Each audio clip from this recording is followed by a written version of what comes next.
Šiandien žiniose Panevėžyje bus organizuojamas Europos elito treko čempionatas. Į gatves greitai vėl turėtų išvažiuoti maršrutiniai taksi. Tarybos nariai posėdžiavo naujai įrengtoje posėdžių salėje. Šiandien Panevėžio miesto savivaldybės taryba nutarė leisti Lietuvos dviračių federacijai rengti 2012 metų Europos elito treko čempionatą Cido arenoje. Tačiau prieš priimant teigiamą sprendimą dar teko ir gerokai padiskutuoti, ar miestui šis čempionatas atneš naudos.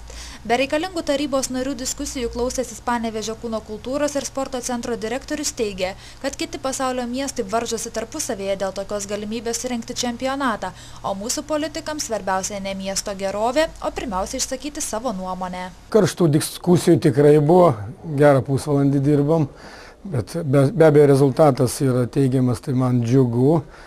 Ir jeigu nebūtų priimta, tai vėlgi būtų, tik kaip sakant, gal sakyčiau, ir dabar matau, kad visi nori tarybos nariai tik pasisakyti, tik kažką tai tokio, bet mes žiūrėkime iš esmės, kam buvo statytas tas trekas, ta mūsų arena ir kaip atrodytume mes prieš visą Lietuvą, jeigu, kaip ir paminėjo buvęs meras, kad buvo ieškoma papildomai 50 000, tai jau čia valstybės ir buvo pridėti pinigai ir mes dabar panevėžiečiai dėl kažkokio tai menko prisidėjimo, kur galų gale mes patys turim turėti tą aparatūrą, kad vykdyti gerai treniruotės, kad vyktų varžybas, štai ir dabar praėjo čempionatas, mes atrodom kaimo lygyje, kadangi neturim aparatūros. Tas čempionatas mums atneštų tikrai ne kalbų, o tikrai ir panevėžiečiai, ir Lietuvos žmonės pamatytų aukšto lygio varžybų, kur pasaulyje tikrai tribūnas lūžta. Itin aktyviai diskusijoje dalyvavęs Povilas Vadopalas išreiškė susirūpinimą, kad savivaldybė ir vėl turės investuoti į renginį, o naudos jis jokios neatneš.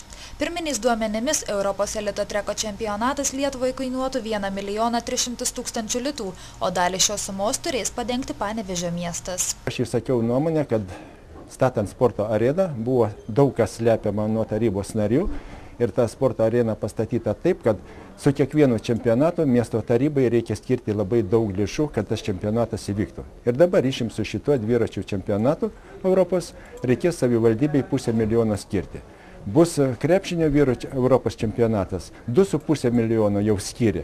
Tai klausykite, jeigu ateityje bus, juk už koncesiją reikia mokėti savivaldybei taip pat daugiau kaip 2 milijonus per metus, tai ta sporto arena mums labai skaudžiai atsirūks. Dabartiniu metu čia buvo Lietuvos, reiškia, rinktinėse, dviračių sporto varžybos tokios buvo, tai nei tų žiūrovų buvo, nieko. Tikimasi, kad Europos elito treko čempionatas padės garsinti Panevėžio miestą ir arenos galimybės užsienyje ir taip pritrauks daugiau tarptautinių varžybų bei treniruočių stovyklų. Šį savaitgalį gyventojų laukia net 3 laisvos dienos. Jų metu daugelis plūstels į kapines, norėdami pagerbti mirusius, kadangi artėja lapkričio 1 visų šventųjų diena. Policijos pareigūnai gyventojus ragina būti itin atidiems ir saugoti savo turtą, kadangi tokiamis dienomis vagys nesnaudžia. Mes norėtume perspėti gyventojus dėl keleto grėsmių. Tai pirma, visi, kaip žinia, važiuoja į kapines automobiliais. Automobilius palieka prie kapinių, eina prie artimųjų kapų.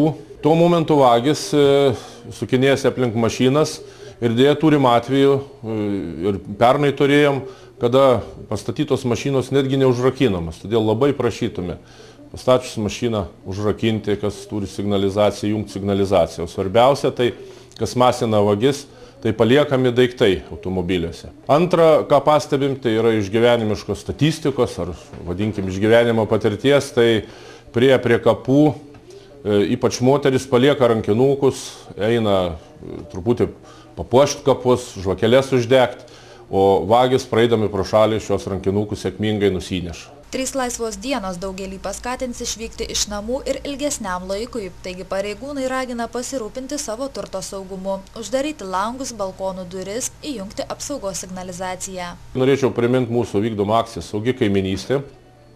Ir pagrindinis jos akcentas tas, kad draugaukime su kaimynais, ne visi, kaip žinia, išvažiuoja, paprašykime, kad prižiūrėtų mūsų būtus. Ir pastebėję pašalinius asmenys, paskambintų pagalbos telefonu, tai yra 112. Pasitaiko irgi atveju, kai gal par skubėjimą ar šiaip par įsiblaškimą paliekami ir langai neuždaryti, ir durų gal nepasitaikė atveju, tačiau visuomet vagis vėlgi masina mūsų būtai palikti ir vertybės juose. Mirusiųjų pagerbimo dienomis, kaip ir kasmet, prie kapinių laukia neišvengiamos spūstys. Taigi panevėžiečiams, norintiems išvengti automobilių kamščių problemos, į Šilaičių kapines siūloma važiuoti ne pro senąsias kapines Ramygalos gatvėje, o iš miesto vykti Upytės link, įvažiuoti į aplinkelį ir važiuoti į Šilaičius. Arba kitu keliu pro Velžį važiuoti į magistralę ir jie pasiekti kapines. Lankysantiems Panevėžio miesto kapines policija pataria pasinaudoti Panevėžio miesto autobusų parko teikiamomis paslaugomis, nes automobilių stovėjimo aikštelėse bus sunku rasti laisvą vietą. Beje, viešasis transportas tomis dienomis į kapines kursuos dažniau. Šeštadienį ir sekmadienį bus sutankintas 16 maršrutas, kuris nuveš žmonės į Ramygalos kapines ir važinės 3 autobusai į Šilaičių kapines iš autobusų stoties. Pirmadienį, lapkričio 1 dieną, bus žymiai sutankintas autobusų eismas, reiškia 16 autobusas kursuos dar tankiau, kas 6-5 minutės. Bus organizuojami papildomi reisai į Šilaičių kapines iš Dariaus ir Girėno gatvės, tam skiriame net 9 autobusus ir jie važiuos maždaug kas 15 minučių. 2 autobusai važinės iš Aguonų gatvės į Šilaičių kapines ir be abejo apie 3 autobusus važinės iš autobuso stoties irgi iš Šilaičių kapines. Žinant, kad didžiausias automobilių srautas būna nuo 12 iki 17 valandos, gyventojams patariama mirusiųjų kapines vykti lankyti arba anksčiau, arba vėliau. Vakar Panevėžio apygardos administracinis teismas nutarė, kad pavasarį savivaldybės skelbto konkurso sąlygos smulkiesiems vežėjams buvo diskriminacinės ir jas panaikino. Ypač privačius vežėjus piktinė savivaldybės reikalavimas turėti ne senesnius nei 10 metų mikroautobusus, taip pat teismo buvo pripažintas neteisėtų. Mes skundėm teismui konkurso sąlygas. Konkurso sąlygose viena iš sąlygų ateinant į konkursą, kad automobilis nebūtų senesnis kaip 10 metų buvo parašyta. O toliau seka eina pakete sutartis su savivaldybė. Sutartį parašyta, automobilis visą sutarties galiojimo laikotarpį negali būti senesnis kaip 10 metų. Tada spręskim, koks tas automobilis turi būti senumo ateinant į konkursą, kad 4 metus jisai būtų nesenesnis kaip 10 metų. Nuo rugsėjo 1 dienos mieste nebekursavę vežėjai teigia patyrė didelius nuostolius, o dabar jų manymų juos turės kažkas atlyginti. Kiekviena įmonė vis vien turėjo ir atleis darbuotojus, dabar reikės naujų darbuotojų.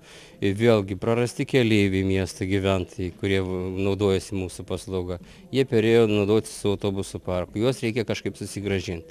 Savivaldybės reikės prašyti mažinti pravažiavimo kainą, kad būtų paslauga vėlgi patrauklesnė, kad galėtų vežėjas vėl pripras prie to pačio maršrutinio taksi. Privatus vežėjai tikisi, kad savivaldybė naujo konkurso keleiviams vežti nebeskelbs, o geranoriškai pratęs sutartį su vežėjais ir jie dar iki naujų metų išvažiuos į gatves. Nors šiandien savivaldybėje vyko eilinis tarybos posėdis, tačiau toks jis buvo pirmą kartą, kadangi tarybos nariai dirbo su nauja, modernia technika. Buvo įdiegta aparatūra, primenanti Seimo aparatūrą ir visi tarybos narių balsavimai, nebereikia balsų skaičiavimo komisijos, viską suskaičiuoja kompiuteris, tiesiog visi balsavimai vardiniai, galima bet kuriuo momentu pamatyti, kas kaip balsavo. Jau nuo kito tarybos posėdžio visa tarybos narių veikla, priimami sprendimai bus tiesiogiai transliuojami internete, o juos stebėti galės visi norintys. Tai yra ir palengvinimas, tuo pačiu ir daugiau viešumo, daugiau demokratijos. Modernios įrangos įdiegimas savivaldybės tarybos posėdžių salėje kainavo 248 000 litų. Visą šią sumą finansavo Europos Sąjunga.